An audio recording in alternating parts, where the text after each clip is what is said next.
Maeve Donnelly counted the third refusal on her way to work, and she knew exactly what it was going to cost her. She was 27, and not so long ago she'd been the best night shift ICU nurse at St. Aldrich Hospital in Baltimore, the one they called when a patient was slipping away at 4 in the morning and nobody else could hold the line. Then she reported a doctor who'd been writing phantom opioid prescriptions for longer than she'd been old enough to work there. The same doctor who'd turned her own father into an addict after a crane accident down at the port. The hospital didn't fire him, they fired her. They wrote medication error into her file, pulled her license, and after that, nobody in Baltimore would let her touch a patient again. Now she scrubbed steel tables at a funeral home on Thames Street for whatever they'd pay her, and every night she polished a pair of old nursing shoes she wasn't allowed to wear. Her father was dying in a hospital owned by the man who wanted to marry her. That was the whole trap, and she could see every edge of it. Conrad Bellinger was in his 40s, chairman of the board at St. Aldrich, handsome the way a display case is handsome, and his voice carried the fake warmth of an electric heater, heat with no fire in it. He didn't want a wife. He wanted her signature on a page near the back of a contract, wiping until the steel gave back a warped, gray face she refused to look at. Mr. Kinnear had left a slip of paper on the table with the name of the person brought in the night before, and she read it while peeling off her old gloves to put on a fresh pair, and her hand stopped halfway through the motion. Rosa Delgado. She stood like that for a while, with only one glove still on, and then she walked into the cold room. Mrs. Delgado had grown older. That was Maeve's first thought, and it was foolish, and it was the thought of a nurse, because nurses were the only people in the world who could look at someone who had died and still think in terms of progression. Mrs. Delgado had once occupied bed number 9 in the East Wing, and she was the kind of patient who always told the nurses to go home. "Sweetheart, it's late. I'm fine." She always hid her medication beneath her tongue and was always caught, and every time they caught her, she laughed and said she had truly believed she had swallowed it that time. Maeve had once stood beside that bed at 4 o'clock in the morning, reading the numbers on the monitor and keeping them on the safe side of the red line for 7 hours without stopping. Now she held the shroud. She folded it. These hands knew how to fold cloth so every crease lay where it should, how to slide it beneath a body without pulling, how weight settled when there was no longer anyone inside to hold it together. These hands had learned all of that somewhere else, beneath a different kind of light, for an entirely different purpose. She tucked the edge of the fabric beneath Mrs. Delgado's shoulder, and she did it with more care than the work required, more care than anyone would ever see, and she did it slowly. When she was finished, she remained there for 1 second and whispered, "I'm sorry I came home late." Then she switched off the light in the cold room and went out to wash her hands beneath hot water until the skin turned red. Her rented room was on the 2nd floor of a brick house on Fort Street, with a window facing the wall of the house next door. She arrived home after dark. She didn't turn on the overhead light. She knelt, reached beneath the bed, and pulled out a shoebox. Inside was a pair of white nursing shoes. The rubber soles had yellowed around the edges. The toe of the left shoe bore a small crescent-shaped scratch. She took a tin of polish and a piece of felt from the drawer, then sat on the floor with her back against the side of the bed and began polishing them. She worked on one shoe at a time, rubbing in circles, smoothing the cloth lengthwise, blowing gently, then circling again. She did it in complete silence, her face showing nothing, like someone performing a task she had done thousands of times and would do thousands more. When the leather had absorbed enough polish, she breathed onto the toe and wiped it one final time. Then she returned the shoes to the box, replaced the lid, and pushed it beneath the bed until it touched the wall, exactly where it had been before. She stood and went to wash her hands. Her phone vibrated on the table. Bridget Maloney never sent messages. She called, and for her to call close to 10 o'clock at night was something that had never happened before. Her voice sounded drier than usual.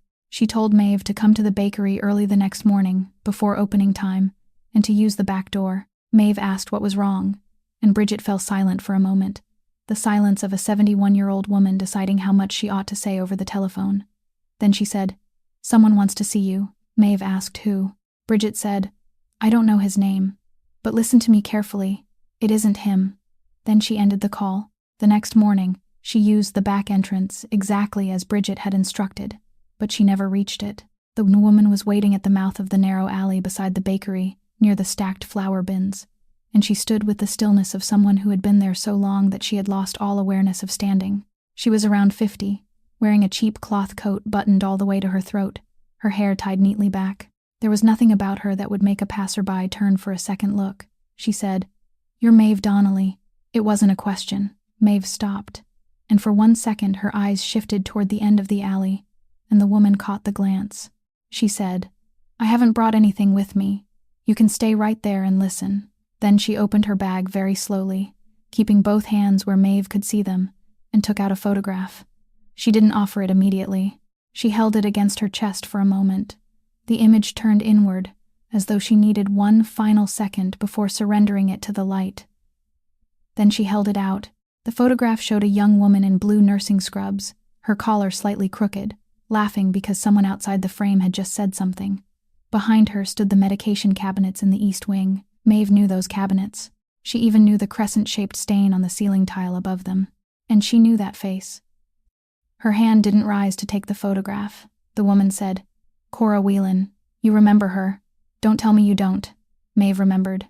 She remembered a girl fresh out of nursing school, standing beside her at 4 o'clock in the morning, her hands trembling as she connected an infusion pump, and Maeve placing her own hand over the girl's and saying, "Slow down. Going slowly is how you move quickly." She remembered teaching the girl to read a face before reading a monitor. She remembered teaching her that if something felt wrong, then it was wrong, and she mustn't wait for anyone to confirm it. Just call. Better to be scolded than to stay silent. The woman said, "I'm her mother, Tess Whelan." Then she told the story, and she told it in the level voice of someone who had repeated it to herself every night for so long that all its sharp edges had been worn smooth. "After they took away your license, your shifts didn't disappear. They simply passed into someone else's hands. They passed to my girl. And one night, she encountered the very situation you had caught 3 times before. The very situation you had documented in reports that people folded shut and put away, and this time there was no one standing beside her. There was no one she could turn to and ask. She did exactly what you had taught her to do. She called. And they didn't listen to her, just as they hadn't listened to you. Then, when it was all over, they needed a name to write in the empty box, and the name they chose was hers. 24 years old. Tess Whelan stopped, looked directly at Maeve, and continued in the same voice, without raising it even slightly. 3 months later, my girl was gone. Fog crept into the alley from the harbor, slow and pale, flowing between the 2 women. Maeve could hear the dough mixer inside the bakery, its steady scraping rhythm, and it sounded as distant as the noise of another city. Tess Whelan returned the photograph to her bag with care, turning the image inward against the lining. Then she spoke her final words. "She called you many times that night. You had changed your number." She didn't wait for an answer. She fastened the top button of her coat, turned, and walked toward the end of the alley. Her steps neither quick nor slow, and she didn't look back once. Maeve remained where she was. She stood in the narrow passage among the flour bins, while the scent of freshly baked bread drifted through the crack beneath the door. A warm and gentle scent that had nothing to do with her. And she didn't move. Her shoulder still hurt from 2 days earlier. She couldn't feel it. There was only one sentence inside her mind, repeating again and again. Not the sentence Tess had just spoken, but another one, something Maeve herself had once said on some long-ago morning to a young woman whose hands were trembling. "If something feels wrong, call." She had taught Cora to call. Then she had changed her number. Behind the bakery window, flour still clinging to her hands, Bridget Maloney had watched everything from beginning to end, and she didn't come outside. He came at noon, when the bakery had nearly emptied of customers, and he came alone, with no car following behind him, and no man holding an umbrella. That was the first thing Maeve noticed. He pulled out the chair across from her at the table beside the window, removed his leather gloves 1 finger at a time, and said nothing about the alley, nothing about that morning, not a single word about what had happened there. To him, it had never happened. Bridget stood behind the counter, wiping a tray that had been dry for a long time, and she never took her eyes off him. Bellinger placed a sheet of paper on the table. He turned it so she could read it, very politely, then pushed it toward her with 2 fingers. It was a printout from the transplant center's system, complete with an official seal, an identification code, and the name Fergus Donnelly in the middle. His position on the waiting list had moved upward, not slightly. It had risen so high that Maeve, who had read thousands of documents like this beneath the lights of an intensive care unit, Had to read it a second time to make sure she hadn't mistaken the column. He said, "I don't apologize to anyone, Miss Donnelly, but I can repair the things I have broken." She looked at the paper, and inside her mind, another voice began to speak. The voice of Dr. Ferrante, who had drawn her into the corridor the week before, standing close to the wall so a cart could pass, and told her what one doctor only told someone who had once practiced the same profession, without hesitation and without softening the words. "Your father's body doesn't have enough time left, Maeve. Even if a liver becomes available tomorrow, even if one becomes available this morning, he won't survive the surgery. The list doesn't mean anything for him anymore." She had stood there, nodded, and thanked him, because that was what people did. And now, on this wooden table marked by an old coffee stain, there was a piece of paper saying that her father was about to be saved. Bellinger knew. Maeve understood that. As he smoothed the edge of the page with his thumb, he sat on that board. He read everything Dr. Ferrante wrote. He knew exactly that the paper he had just placed in front of her was a dead piece of paper, and he had brought it anyway, laid it down anyway, turned it so she could read it easily, because he needed her to look at it and feel something he knew wasn't real. This wasn't a bribe. This was a man selling a daughter hope for her dying father when the seller himself had read the prognosis and knew the thing he was selling was false. She sat without moving. Then he placed his briefcase on his lap, released the clasps, and took out a contract. He didn't hand her the entire document. He turned to a page near the end, folded it back, and rotated it toward her. The clause appeared in the lower half of the page, printed in smaller type than the rest, and it stated that the signing party agreed never, in any forum, including before any government authority, to make any statement concerning professional activities at St. Aldrich, forever. He placed a pen horizontally beside the contract. He didn't put it into her hand. He merely laid it down. He said, "Take it home and read it. I'm in no hurry."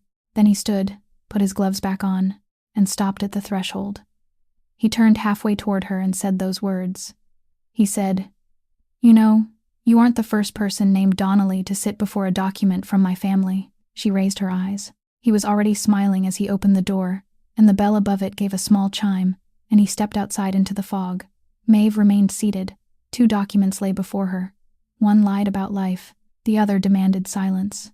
They rested side by side on the table, perfectly aligned, placed there by the same hand. She didn't pick up the pen. She didn't push the papers away.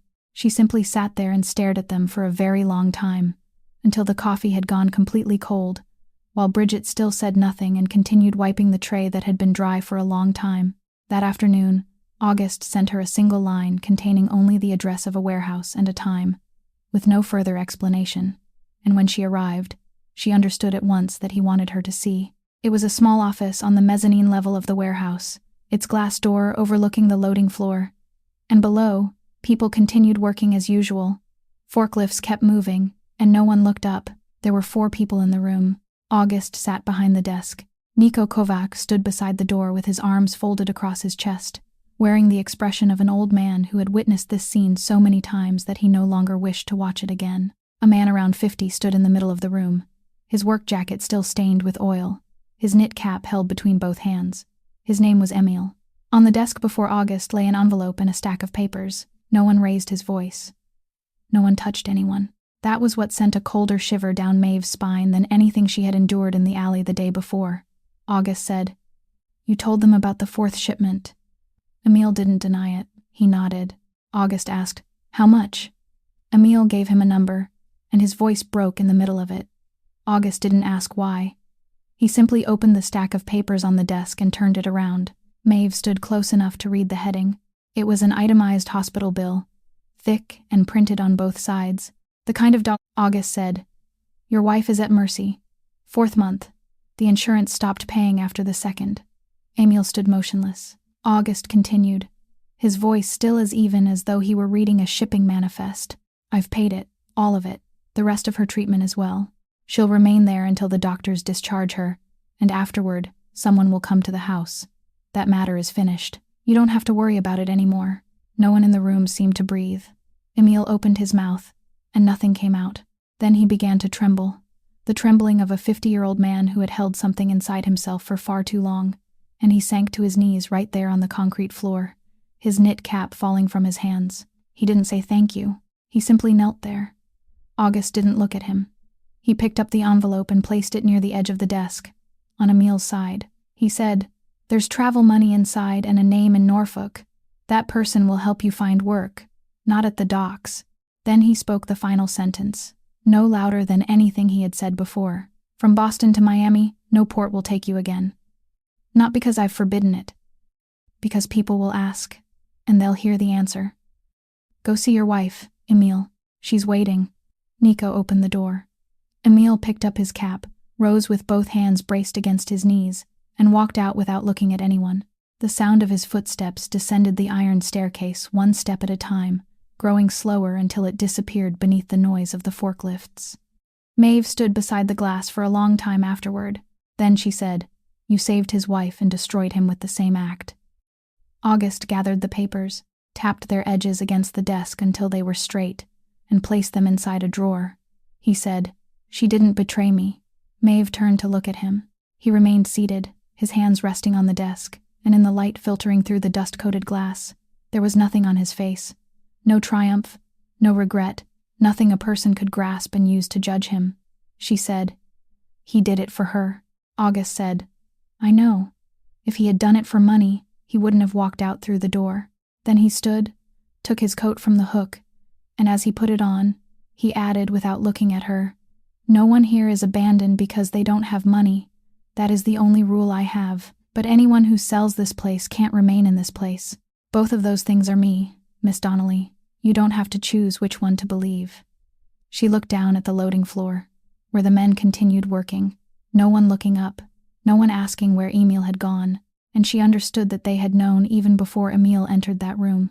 That evening, he took her back to warehouse number 9, then went downstairs to discuss something with Nico, leaving her alone in the room with the fireplace. She had noticed the picture frame lying face down on the table from the first moment she awakened there. In a house without a single photograph on the walls, the only thing turned face down was the only photograph that existed. She lifted it and turned it over. It was a Polaroid yellowed at the corners, taken with a flash in a corridor with vinyl flooring. A boy of about 12 sat in a plastic chair, his feet not quite reaching the floor, his sweater too large for his body. Beside him on the seat was a paper cup of water. A woman in nursing clothes was bending beside him, one hand resting on his shoulder, her face turned toward the boy instead of the camera, as though she didn't know anyone was taking a picture, as though there were only 2 people in that corridor. Maeve knew that hand. She knew the way the fingers curved. She had watched that hand braid her hair in a kitchen in Locust Point when she was still so small she had to stand on a chair. Her aunt, Rosalind Donnelly. August stood in the doorway. She didn't know how long he had been there. He said, "There was fog that night too." Then he told her, and he told it slowly, adding nothing, like a man reciting something he had memorized so completely that it no longer needed shaping. His mother had no papers. She had lived in this country for years and worked in a laundry in Highlandtown, but she didn't possess a single document proving she was a person. That night, he took her there because she couldn't breathe, and at the admissions desk they asked her several questions, and she couldn't answer any of them, so they told the mother and son to sit and wait. They sat in the corridor, orange plastic chairs. He remembered the color. Rosalind Donnelly's shift ended at 7 o'clock. He knew because years later he had gone looking for the old duty roster, and he had found it, and he had stared at the box containing her name and the box showing the end of her shift, and he had sat before that piece of paper for a very long time. She didn't leave.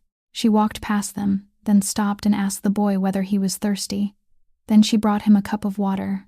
Then she brought out a thin blanket. Then she pulled over a chair, sat beside them, and stayed. She spoke to his mother in the slow English she used with people who didn't understand. And when his mother could no longer understand even that, she kept speaking, and she held his mother's hand, and every time the boy looked up, she was looking back at him, and she nodded, the kind of nod that meant, "I'm still here." She remained until the end. He said, "She couldn't save my mother. No one could. But my mother didn't leave this world alone, and neither did I. There were so many people in white coats inside that building that night, and only one of them stopped. Afterward, the hospital punished her. 3 days of pay for remaining after her shift and providing care to someone without an admissions record." He said, "It took me 20 years to learn her name. No one would tell me. There isn't another photograph besides this one, and this was taken by a security guard with his own camera because I asked him to, though I can't even remember why I asked.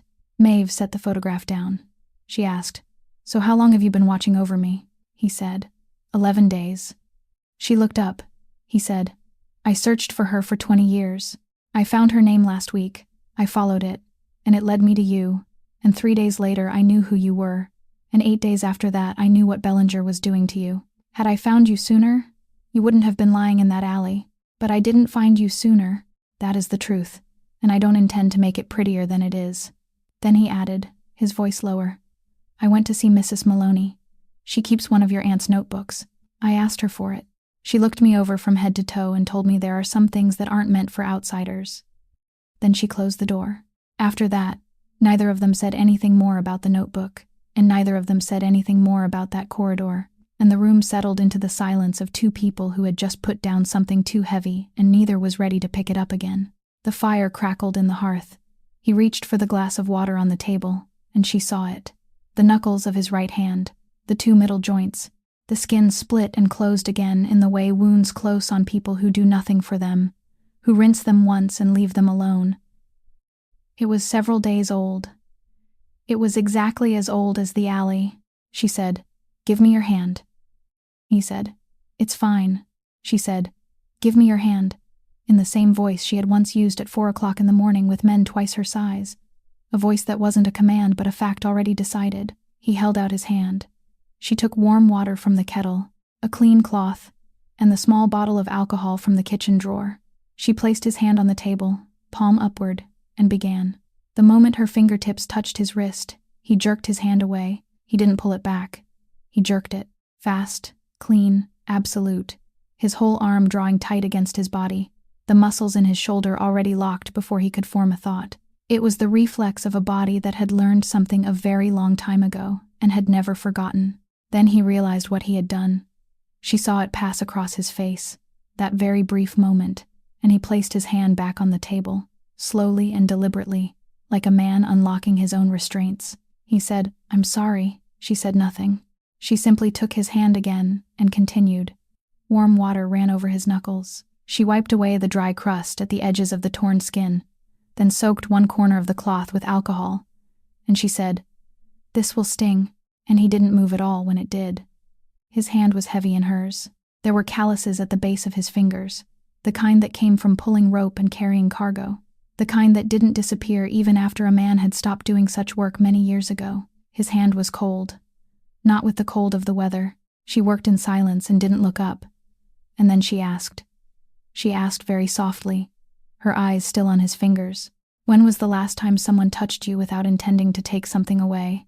The hand resting in hers didn't move. Outside the window, somewhere down in the bay, a ship sounded its horn.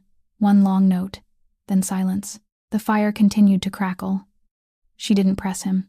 She simply kept cleaning, in small circles, moving from the inside outward, exactly as they had taught her in nursing school during some autumn when she still believed the world would reward people who did things properly. He remained silent for a long time, long enough for her to finish cleaning, set the cloth down, and remove a piece of gauze from its paper wrapper. Then he spoke. "I was 12. Her hand stopped, only for a moment. Then she placed the gauze over his knuckle and secured it, fastening both ends and pressing gently so the edges would hold. And she said nothing. She didn't ask anything else. She didn't say she was sorry, didn't say it was terrible, didn't say any of the things people threw into an empty space because they couldn't bear to sit inside it. She simply held his hand for a little while after she had finished dressing it, longer than the task required, longer than anyone would ever see, and he let it remain there. He didn't pull away, he didn't tighten his grip, he simply left it still, like a man practicing a language he had never learned. Then she released him, put away the cloth and the bottle of alcohol, and said, "Done. Take it off in 3 days."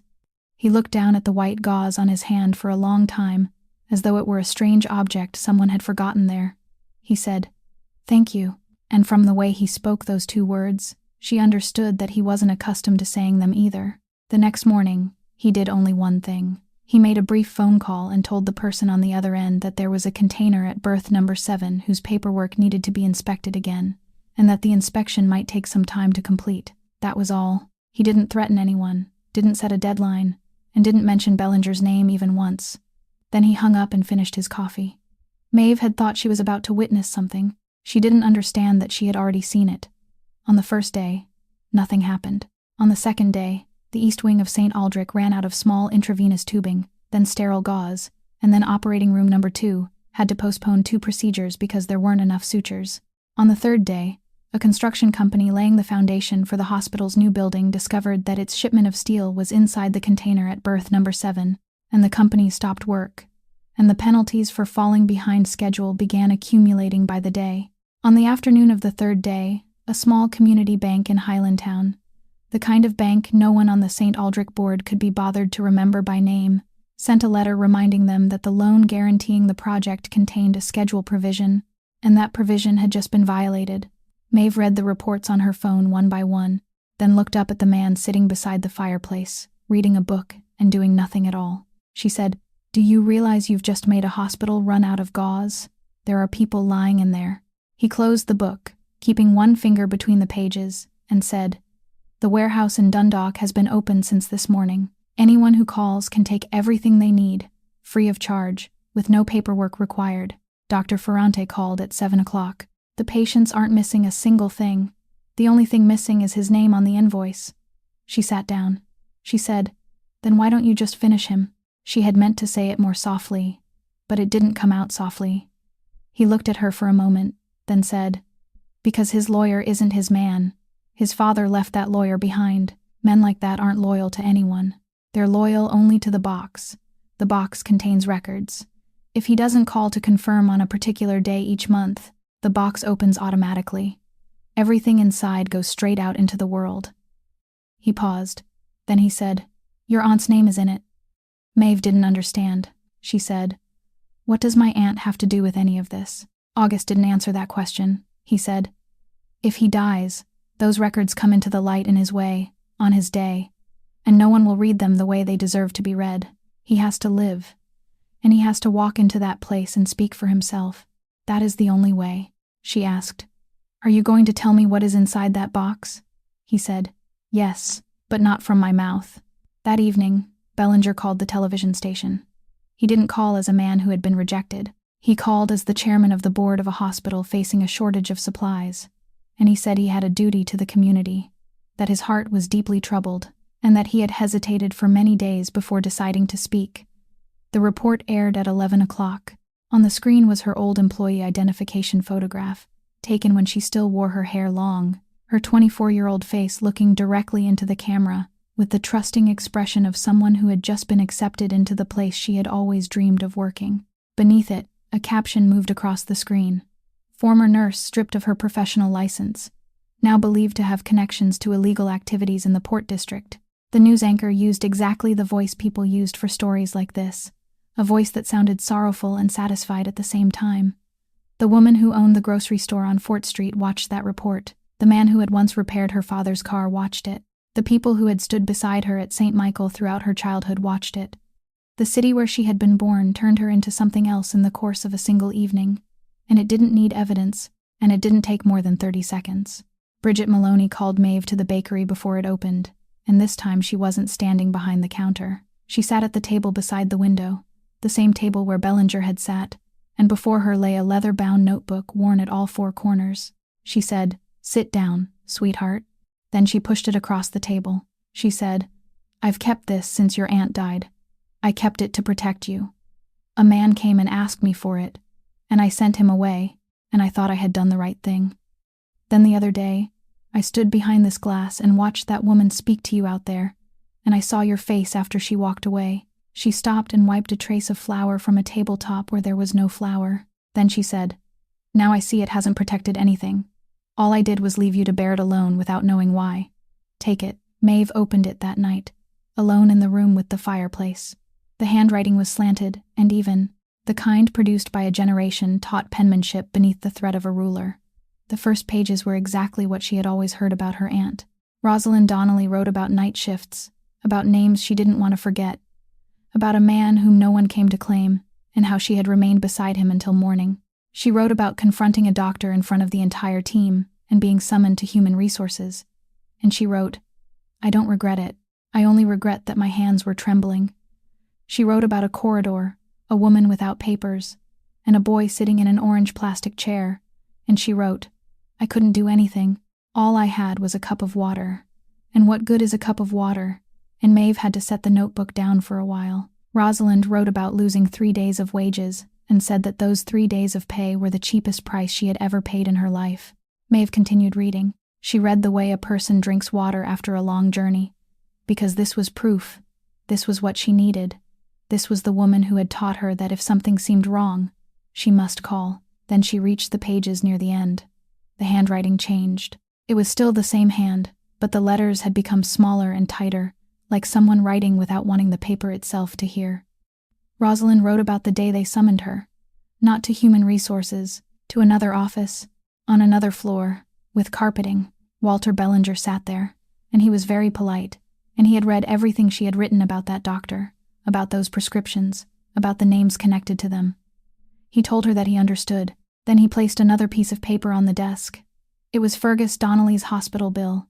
Her brother, the man who had just fallen from a crane, who had just been put back together with braces and screws, who had a little daughter and a rented house and nothing else. The number on the final line was one no nurse could ever repay, even if she worked until she died. Walter Bellinger said he could make that number disappear. Rosalind wrote, "I sat there for a very long time. I thought about Fergus. I thought about the little girl. Then I signed." The next page contained only 3 lines.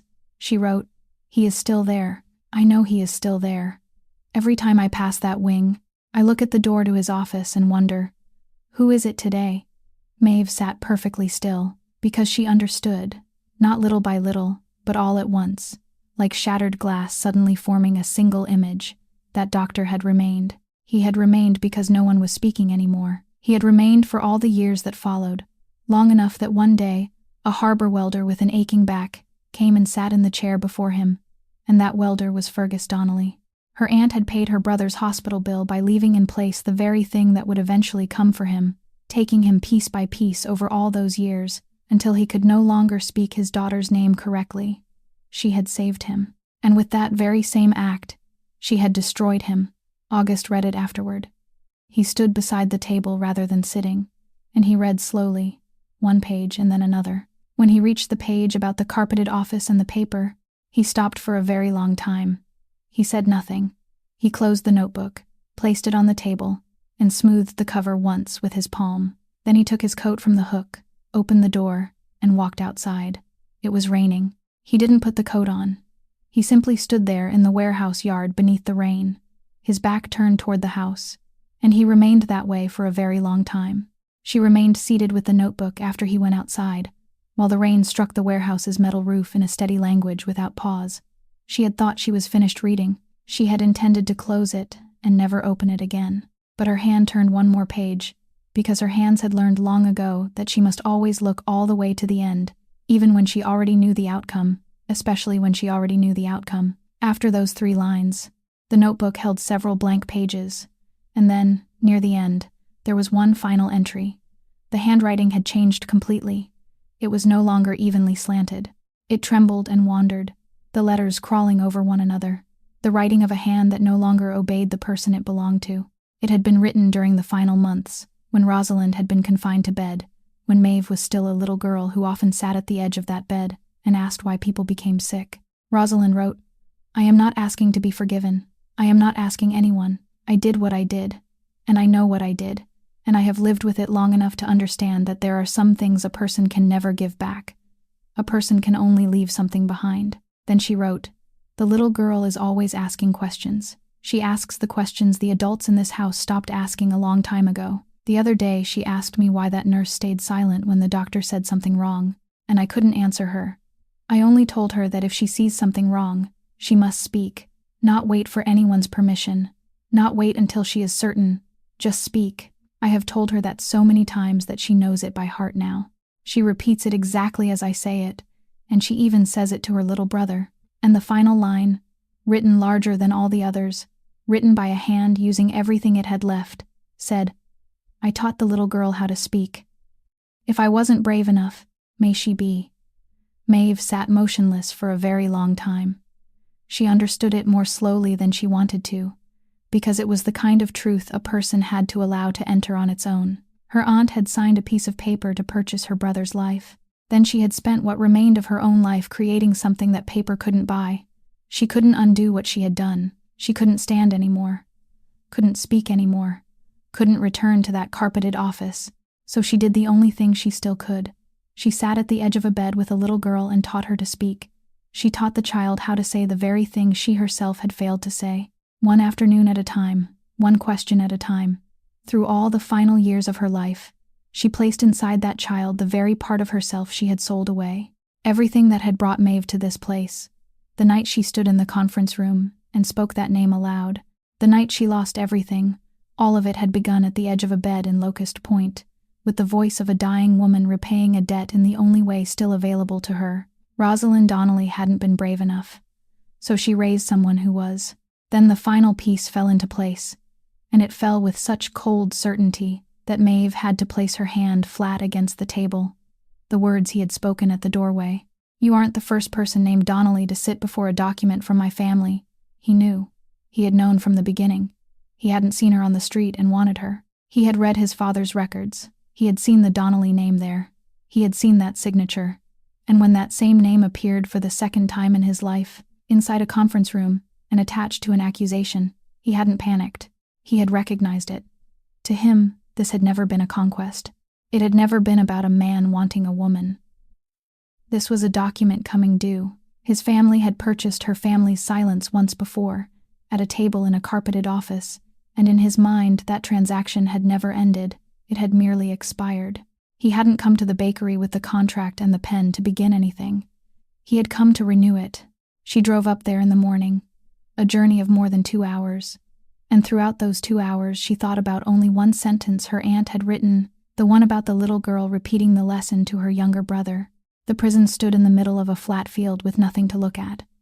She sat in visitation booth number 4, behind a sheet of glass marked at face level by curved scratches left there by countless hands. Rory was brought out. He was thinner than the last time, his hair cut close to his scalp, and he sat down with the manner of someone who had grown accustomed to sitting whenever he was told to sit. He picked up the receiver before she did. She said, "I'm finding a way.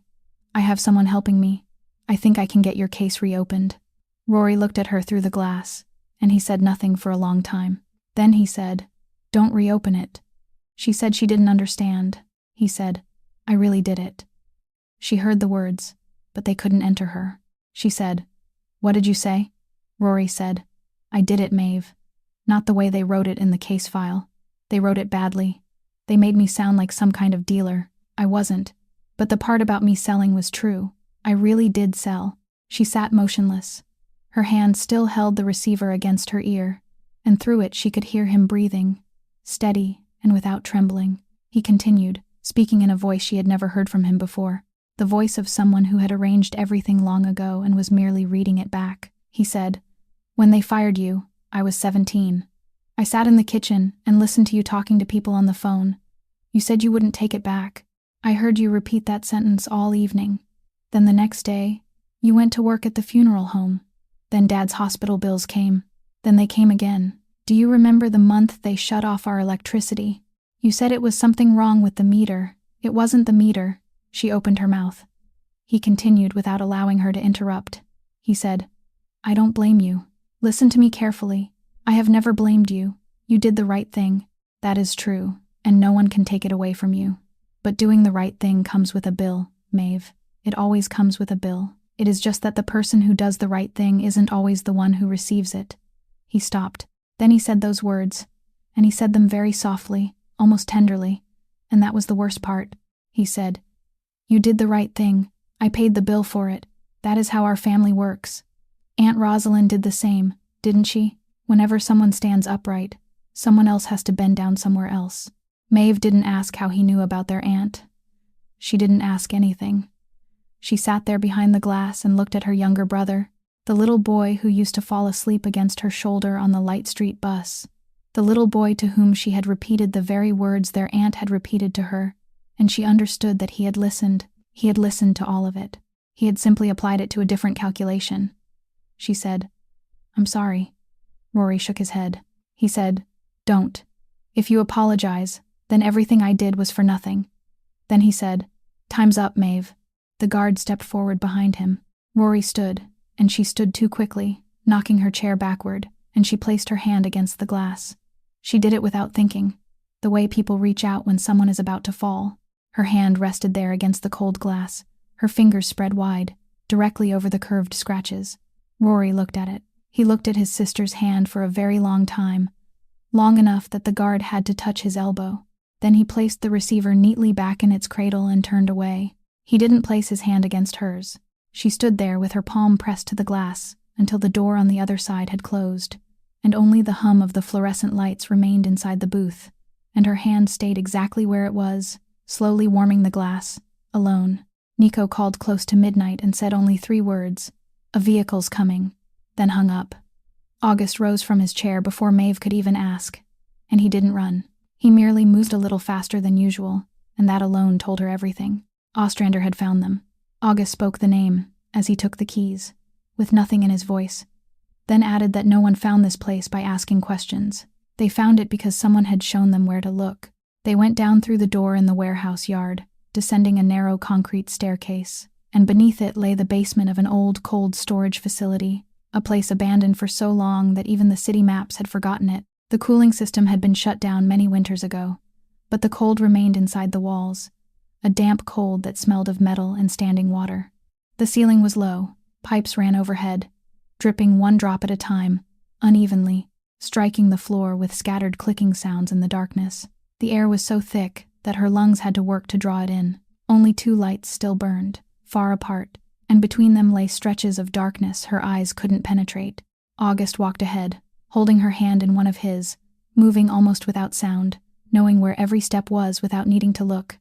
Near the end of the corridor, he stopped. He said nothing. He simply stopped, and his entire body changed, the way an animal changes when it knows. Bellinger stepped out of the darkness between the 2 lights. He stood there alone. There was no man holding an umbrella, no one behind him. The shoulders of his coat were wet, and there was a gun in his hand. Maeve saw it before she saw his face, and then she saw his face, and that was what she would remember. He was afraid, not afraid of August. He was afraid of the thing in his own hand. All his life, other people had done this for him. All his life, he had only needed to sit at the head of a table and speak 1 sentence, and someone else would go and carry it out. But now, down here beneath the ground, there was no one left to call, and he had to hold it himself. His wrist trembled. The muzzle traced small circles in the air that he couldn't control. He said, "Step aside, Miss Donnelly," and his voice trembled too, and that counterfeit warmth had fallen away somewhere on the descent. August stepped forward. He didn't charge. He only moved 1 step to the left, then half a step forward, and with those 2 movements, he placed his entire body between her and the barrel of the gun, doing it as naturally as someone pulling out a chair for another person to sit. He said, "You're holding that wrong." Then the gun fired. It was louder than anything Maeve had ever heard, and inside that concrete basement the sound had nowhere to go. It struck the walls and came back, twice, 3 times, and the drops of water trembling on the pipes began to shake. Left shoulder. She saw his entire body jerk backward, and he didn't fall. He stood there. He remained upright, both feet exactly where they had been, and he looked at Bellinger, and he said nothing. 1 beat, then another. During those 2 beats, nothing happened. No one moved. There was only the sound of water clicking against the floor, and Maeve saw Conrad Bellinger's face. His mouth fell slightly open. What he had just done hadn't happened the way he had imagined. In his mind, a man who was shot fell down, and everything ended, and he went home. This man didn't fall. This man only stood there and looked at him. And in those 2 heartbeats, Bellinger understood something the gunshot hadn't told him. He had no authority here at all. He had just used the last thing he possessed, and it wasn't enough. The gun in his hand dropped several inches, not because he meant to lower it, but because his wrist could no longer hold it up. On the 3rd beat, August's knees gave way. Maeve was on the floor beside him before she had even decided to move, both hands already finding the place they needed to find, already pressing down, and she looked up at Bellinger and said, "Call an ambulance." He didn't hear her. He was staring at the gun in his hand as though it were something another person had placed there without asking him. Then he stepped backward. Then he turned toward the staircase and called out. He called a name. Nothing answered. He called a second name, louder this time, the name of the man who held the umbrella, and his voice struck the concrete walls and came back to him. And in the silence afterward, There was only water falling from the pipes, clicking unevenly, without concern. He called a third name, then he stopped calling names, and simply screamed, a sound without words. And that sound climbed the stairs, passed into the warehouse yard, and no one came to gather it. He pulled out his phone. Maeve saw his thumb swipe across it, then swipe again, and then he raised the device above his head, turned around, walked several steps to the right, and raised it again. Beneath 3 floors of concrete and an entire harbor, that phone was nothing more than a glowing piece of glass in the hand of a man standing in darkness.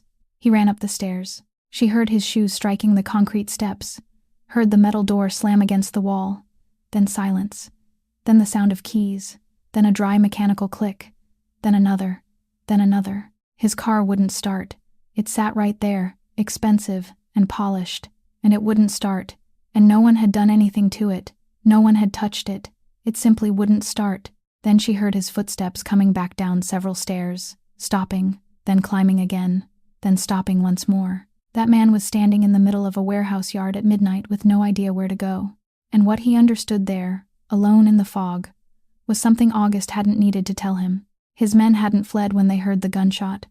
They had left hours earlier. They had left that afternoon, quietly, one at a time, after someone called someone else and spoke a very brief sentence, and not one of them had thought it necessary to warn him. He had sat at the head of the table for all those years, giving orders to men who nodded, and he had mistaken those nods for power. It had never been power. It was money, and money could purchase a person's presence, but it couldn't purchase their decision to remain when the money was gone. The entire harbor hadn't attacked him. It had simply turned its back, and that turning away closed around his throat more cleanly than any pair of hands. Ostrander ran. He had been standing at the far end of the corridor since before the shot, and Maeve only realized it when she heard his footsteps. And he ran the way a 50-year-old man ran when his body had forgotten how, awkwardly, stumbling on the second step. August didn't pursue him. He lay on his back on the floor with both of her hands pressing against his shoulder, and he only said, "Let him go." And his voice had grown much quieter. 3 days later, when he was awake enough to speak more than 3 words at a time, he told Nico to deliver an envelope to Ostrander. No one knocked on Ostrander's door. No one waited beside his car. The envelope was left on the front seat, the car unlocked, exactly as Ostrander had left it unlocked for all those years in that neighborhood. Inside there was no money, no photograph, nothing a man who had accepted bribes for 6 years would have expected to find. Inside were his own financial records, every payment, every account. The account opened in the name of his wife's sister in Dundalk, the apartment on the Delaware coast that a detective's salary could never have purchased, the car, the year he had suddenly paid off every debt, everything arranged in chronological order, clean and complete, without a single comment, like a mirror someone had just polished and placed into his hands. And on top was a small handwritten note containing one line: "Some things are better heard by children from their father." Ostrander didn't turn himself in. He didn't call anyone. He did nothing at all. He sat in that car for a very long time on the night he found the envelope, then folded everything, placed it inside the glove compartment, and drove home. The next day, he requested leave.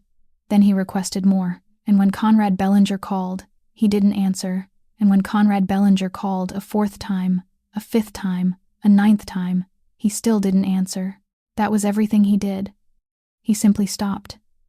And that stopping, that refusal to do anything at all, pulled the final support out from beneath Bellinger's feet.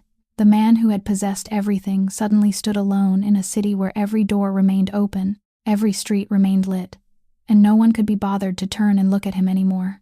Nico took them to a house in Sparrow's Point, a single-story place with windows overlooking a scrapyard, the kind of house that contained nothing except what was necessary. He laid August on the dining table because it was the only flat surface long enough.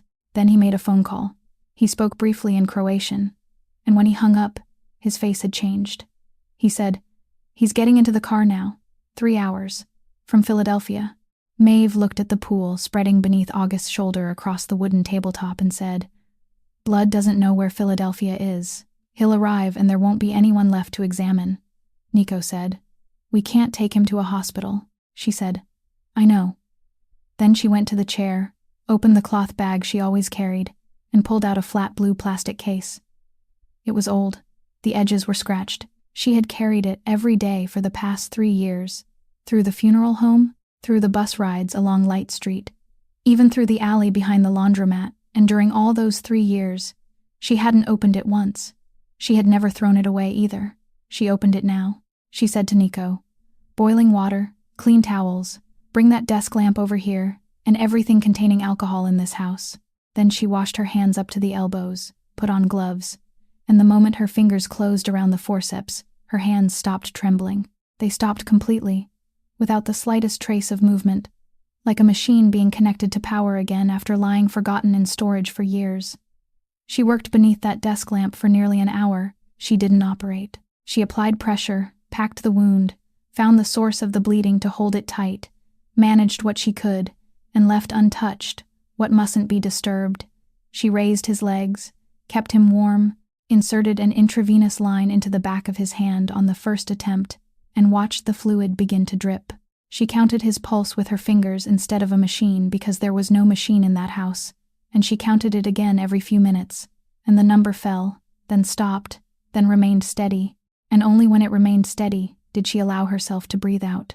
August woke partway through. He looked at her for a moment, then said in a dry voice, "Are you operating on me?"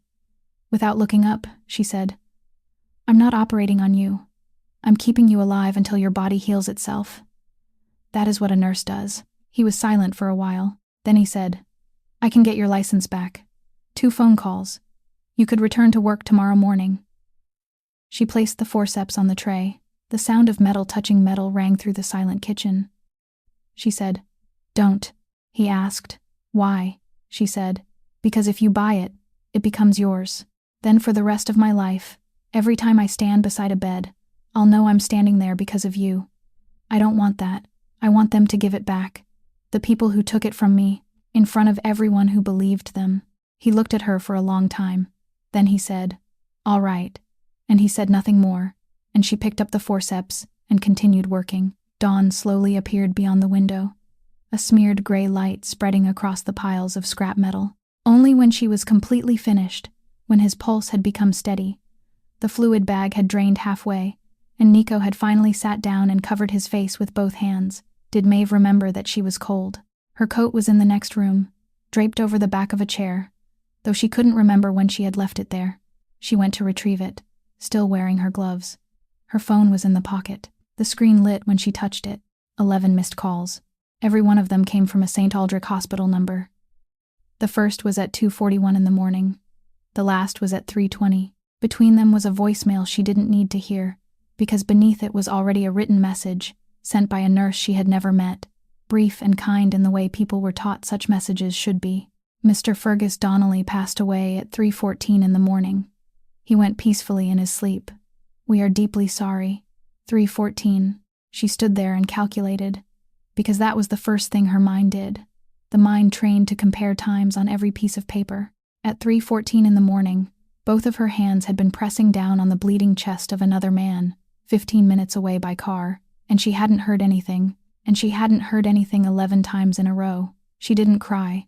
She stood in the empty bedroom of a house that belonged to no one, gloves still on her hands, the phone held in the other, and looked through the window for a while. Then she returned to the kitchen. Nico raised his head and looked at her. She said, "It looks like it may rain outside. Did you bring a coat?" The doctor from Philadelphia arrived in the middle of the morning, examined everything she had done, and said nothing for a long while. Then he removed the stethoscope from his ears and told Nico, not her, that if this man had been brought to me, I would have done exactly the same thing, and perhaps not as quickly. He stayed until afternoon, then left. After that, there were only 2 people and a desk lamp. She kept watch for 3 days. She didn't go home, didn't change her clothes, and didn't answer anyone's calls. There was a funeral that needed to be arranged, and she made exactly 1 call to ask Bridget to handle it for her. And Bridget didn't ask a single question. She only said, "Yes, sweetheart," and hung up. Those 3 days passed according to a rhythm known only to people who had worked night shifts, a rhythm without day or night, only the intervals between one measurement and the next. She counted his pulse. She changed the fluid bags. She raised his head so he could drink water through a straw. She cut the bandages with the dull scissors and quietly cursed them. And he laughed, and the laughter hurt him, so he stopped. On the second night, he developed a fever, and she sat wiping his body with wet cloths for hours until the old mercury thermometer in her case finally agreed to move downward. On the third night, he became fully conscious, and his mind was clear again, and he looked at her sitting on the wooden chair beside him, with both hands resting in her lap. He said, "You should go home and sleep," she said. "Don't tell me how to do my job." He was silent for a while. The desk lamp cast a yellow circle onto the ceiling, and everything beyond that circle was darkness. Then he said, "I need to tell you something," and she heard something in his voice, and set the watch down. He said, "People often say that I haven't taken a life in 8 years. I let them say it. I don't correct them." He stopped. Then he said, "Do you hear what that means? 8 years. It means there was someone in the 9th. She said nothing. He looked up at the ceiling, into that yellow circle, and began to tell her. He said, "That night in the corridor, there was a man at the admissions desk. He wasn't a doctor. He was the person who decided who was allowed inside. He asked my mother several questions, and she couldn't answer them, so he told us to sit in the chairs. A while later, I went back and asked again. I was 12 years old, and I went back and asked again. And he didn't become angry. He didn't shout. He only looked at me once, then lowered his eyes to his paperwork as though I wasn't there. That is what I remember. Not that he sent us away, that he didn't see us there at all." He fell silent. Then he continued, "I found his name when I was 20. I knew where he lived. I knew what time he went to work. I could have done it when I was 21. I didn't. I waited. I waited more than 10 years, Miss Donnelly," she asked, her voice very small in that room. "What were you waiting for?" he said. "I waited until he no longer remembered my face. If he remembered me, he would understand immediately, and he would be allowed to die with an answer in his mind. I didn't want him to have an answer. I wanted him to have to ask. I wanted him to look at me without knowing who I was and ask why." He turned his head and looked at her. He said, and he asked. There was no sound in the room except the drops of fluid falling inside the small plastic chamber, steady and unconcerned. He said, "That is the man you have been sitting beside, staying awake for the past 3 days. I'm not telling you this, so you will feel sorry for me. I'm telling you because you are about to decide something, and I don't want you to decide without knowing this." Maeve sat without moving for a long time. She thought of Mrs. Delgado. She thought of Cora Whelan. She thought of the sentence her aunt had written with a hand that no longer obeyed her. And she understood that there was a sentence waiting at the edge of her mouth. The sentence people always spoke in rooms like this. The sentence about how he had been young, how he had been hurting, how anyone in his place might have done the same. She didn't say it. She would never say it. She sat there and allowed what he had told her to remain between them untouched, unwrapped, without making it even slightly lighter. Then she asked, in the same voice she had always used at 4 o'clock in the morning when asking a patient how the night had been. She asked, "Can you sleep?" He looked at her. Then he said, "No." She nodded. She didn't say it was all right. She didn't say he would sleep eventually. She picked up the cloth, dipped it into the basin of water, wrung it out, and wiped his forehead. And she remained there on that wooden chair, inside that circle of yellow light, until morning. The call came 2 weeks later from the bakery's landline, and the voice on the other end belonged to Bellinger. He said, "The old woman here has read that entire notebook, Miss Donnelly. She is the last living person who has read it. You understand why I need to speak with her, don't you?" Then he named the bridge and hung up. The fog that night was so thick that from the middle of Hanover Bridge, the water below couldn't be seen, only heard. A deep breathing sound somewhere beneath their feet. The bridge lights had become nothing more than yellow halos suspended in the air without poles. Bridget Maloney sat in the passenger seat of his car with the door open and both hands resting in her lap, and she wasn't crying. And when she saw Maeve, she said, "Go home, sweetheart," and Bellinger told her to be quiet. August stepped out of the car behind Maeve. He moved slowly because of his shoulder, and there was a gun in his hand, and he didn't raise it. He simply let it hang beside his hip. Bellinger saw it and laughed, and the laughter came out torn and ragged, and he said, there it is. At last, you've shown what you really are. Go ahead and shoot. Shoot me, and tomorrow this whole city will know what the harbor boss truly is." Maeve spoke without looking at Bellinger. She looked at August. She said, "If you shoot him, you'll be the thing they have always said you are forever, and I'll forever be the woman who stood beside you." He didn't turn his head. She saw his knuckles tighten around the grip. Then he lowered his hand, bent down, placed the gun on the wet pavement, and kicked it with the toe of his shoe, and it slid through the fog and disappeared. Bellinger watched it slide away. For 1 second, he believed he had won. August drew an envelope from inside his coat.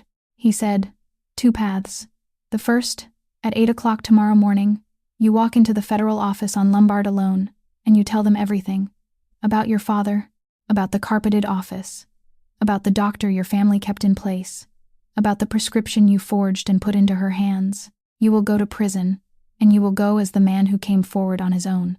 He raised the envelope. He said, the second path, at 8 o'clock tomorrow morning. This arrives at 4 newsrooms and 1 prosecutor's office. You still go to prison.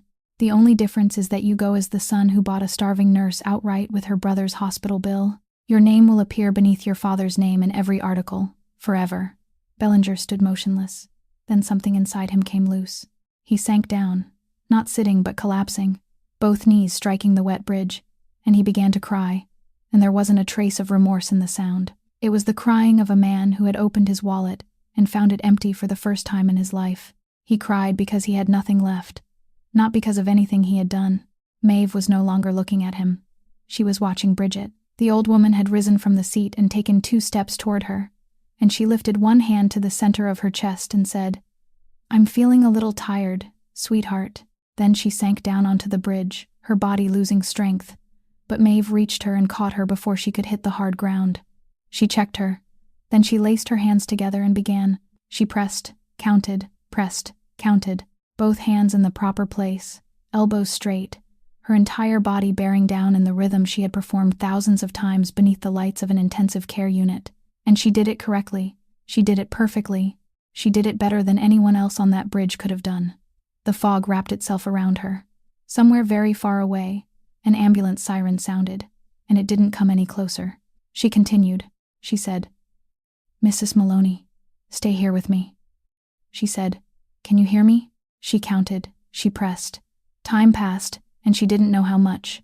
Her arms grew tired, and she adjusted her position and continued. August knelt beside her. He didn't pull her hands away. He simply remained there, and he let her continue, and he let her continue long after he already knew. Then he placed one hand very gently on her shoulder and said, That's enough. You did it. She didn't go alone. Maeve's hand stopped. They stopped in the middle of a compression. She sat back on her heels on the wet bridge, inside the fog, and looked down at the face of the woman who had called her sweetheart for 27 years. The last person left in the world who called her by that name, and something inside Maeve's chest, the thing that had been bound tightly shut since the morning they told her she was no longer permitted to touch a patient, finally broke. She lowered her face onto the old woman's shoulder, and she cried.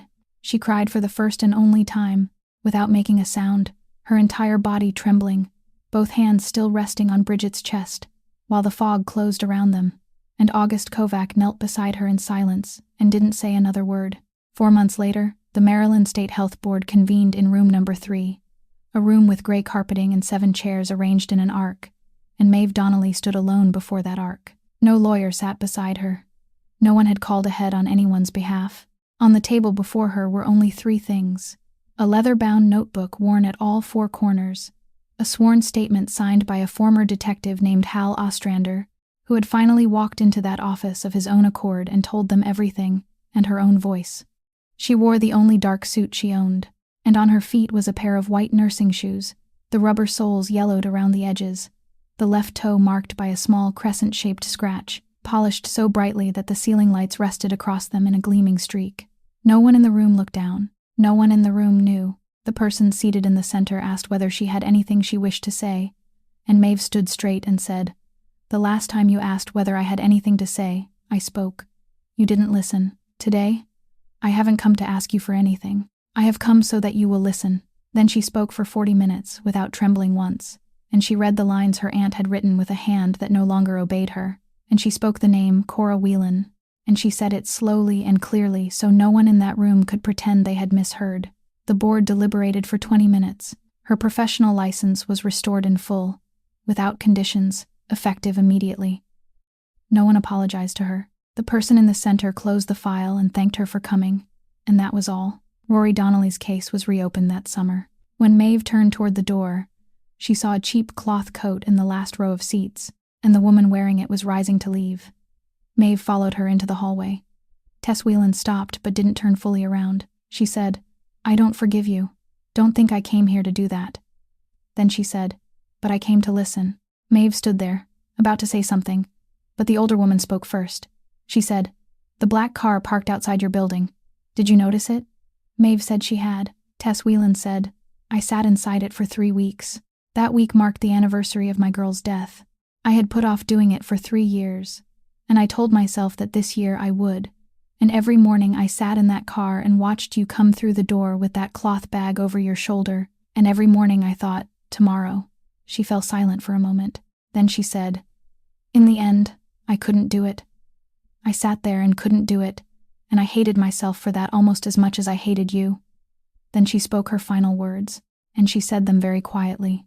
She said, "The morning you were lying in the alley behind the laundromat, I was parked at the end of the street. I was the one who called the ambulance, though his men got to you first." Then Tess Whelan fastened the top button of her coat and walked toward the door, and she didn't look back, just as she hadn't the first time. The following spring, in Locust Point, a community clinic opened inside an old storefront on Fort Street. It treated people free of charge, asked for no papers, and asked for no insurance. A name was painted on the window: Rosalind. No one knew where the money had come from. That night, Maeve stood beside the window in the room overlooking the bay, and the fog was rising from the water again, just as it rose every night in this city. In the glass, she saw her own reflection, and beside it, where his should have been, there was only darkness. That man still appeared in no pane of glass, no camera lens, no document belonging to this city, and perhaps he never would. She turned around, placed her hand against his chest, and felt that heartbeat beneath her palm, slow, steady, and real. She said, "This is what is real. Glass is only glass." And the fog closed around the building. This story leaves behind something very simple. A person's dignity doesn't live inside a piece of paper someone else grants them. People can take away your license, your name, even the city where you grew up. But no one can take away what you know how to do or what you are brave enough to say. And one small act of kindness, a cup of water, a hand placed on someone's shoulder in a corridor at midnight, can travel very far, farther than the life of the person who offered it. Telling the truth always has a cost, and that cost is often paid by someone else. But it is still worth paying, because silence has a cost too. Its bill simply arrives later. If this story touched you, please subscribe to our channel, press the like button, and share it so that together we can continue listening to more compelling stories every day. How do you feel about the story of Maeve and August? Would you choose to stay or walk away if you were in her place? Please leave your thoughts in the comments below. We sincerely want to hear what lies deep within your heart. We wish everyone listening to this video abundant health, a joyful life, and peace in every day ahead. Goodbye, and we'll see you again in the next video.